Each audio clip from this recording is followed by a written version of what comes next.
Okay, I just want to remind you guys that obviously this is a 8-bed female only dorm. There's one roommate, and I know she's outside. This bitch took a fucking dump, and after a half hour, her smell was the fucking shit. The smell from her poop was still lingering in the air. I'm telling you, I have a fucking dog's nose. If anybody walks in at any minute, I'm just gonna throw him in the bed, okay? um, and I just have to keep reminding people about this. So, like, there was that one video that I uploaded to my other channel. It was literally like, not even 5 seconds, I think, because somebody walked in. My roommate walked in. So, anyways, I just tallied up some of my receipts, and keep in mind,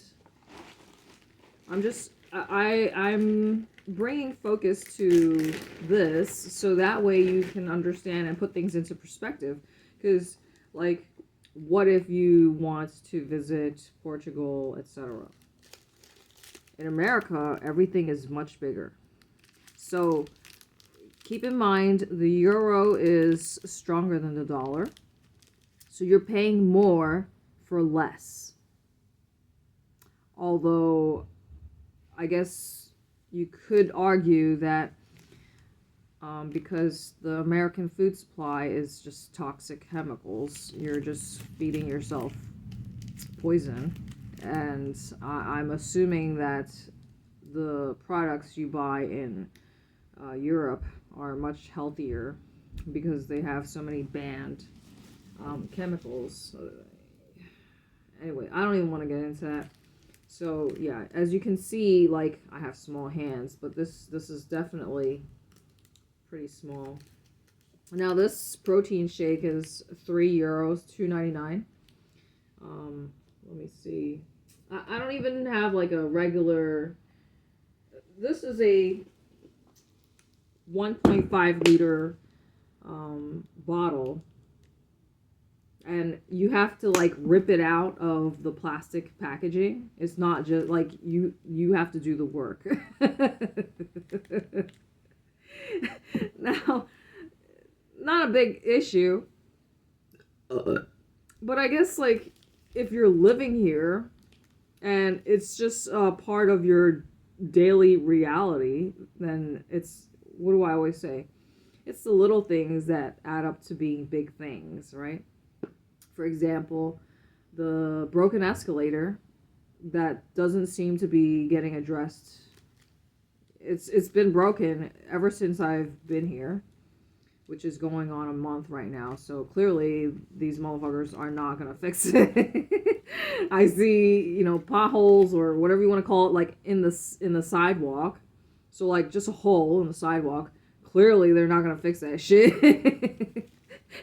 So, it's all the little things. It's kind of like when you're in a relationship, right, with a partner, and your partner is a fucking fat nasty civilian and lazy civilian, and they don't do their fucking dishes, and they don't fucking clean up after themselves, or they don't take out the fucking trash. So my point is, it's the little things that become really big issues when you're in a relationship, for example, which is exactly why people end up murdering their partners, and then you end up being in a true crime documentary. So anyways, with all that said, let me just go over real quick. Now, I didn't even actually bother totaling it up, but I'm just going to give you some numbers of my own, like, just so I can bring attention to my expenses, right?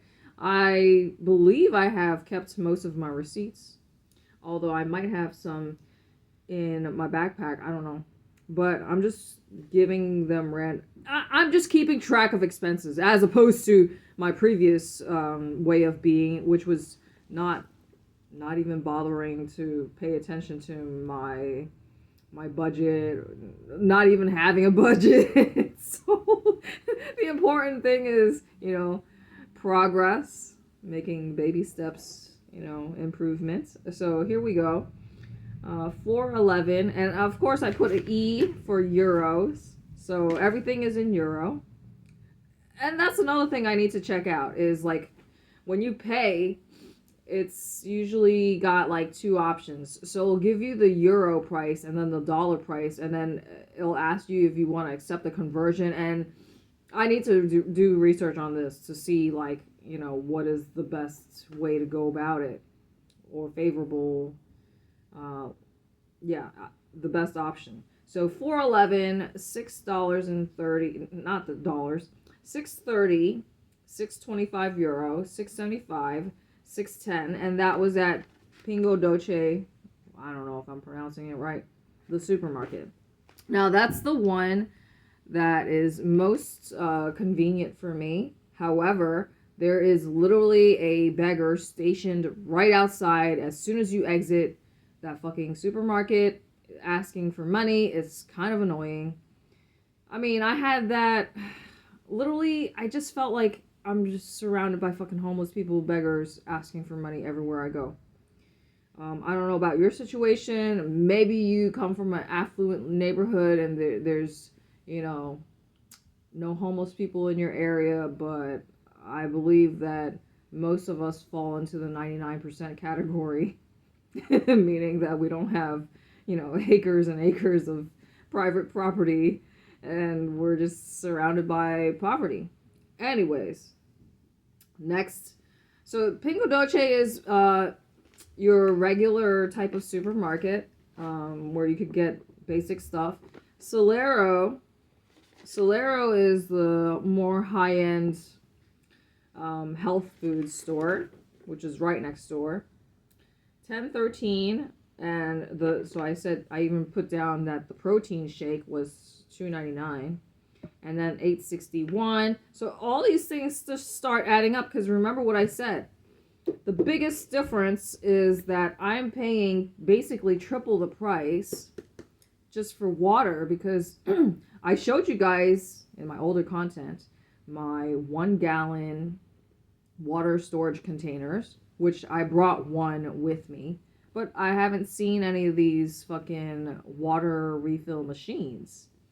So just the water expense alone, I'm basically paying triple the price, because this one is the mineral water. I think the cheapest one is obviously the filtered fucking water, purified, I mean. So the mineral water is definitely more expensive. This brand is the mineral water. Let me just see if I can grab another one. Well, this one, oh shit. I literally have like a dozen bottles. Let me just show you guys what I'm talking about. Okay. So this one is a cheaper one. Vitalis. It just says agua mineral natural. So this one is actually a mineral water. I don't know why this one's more expensive.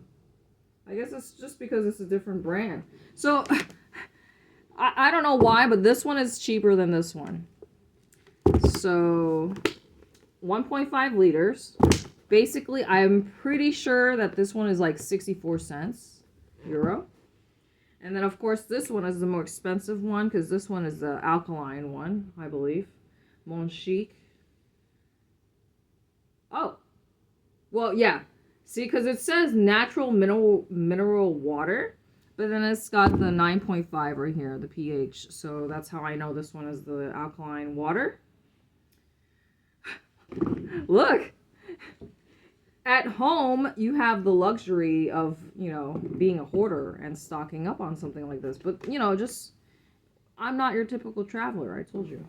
I'm traveling with dolls, and I'm like a long-term stay, up to over a month in just this hostel, which that's another thing, if you're not familiar with this travel lifestyle, is many of the hostels have a maximum stay requirement, and many of them are like 1 week, 14 days, and 30 days is usually the max. But I'm just letting you know that it's kind of hard to find hostels that even allow you to stay 30 days. Most of them are like 2 weeks. Just, I think it's a good tip if you are daring enough to do the hostel route, because it's obviously the most economical, affordable route. Well, here I go giving people free advertising, but it's just for people who are not familiar with these brands.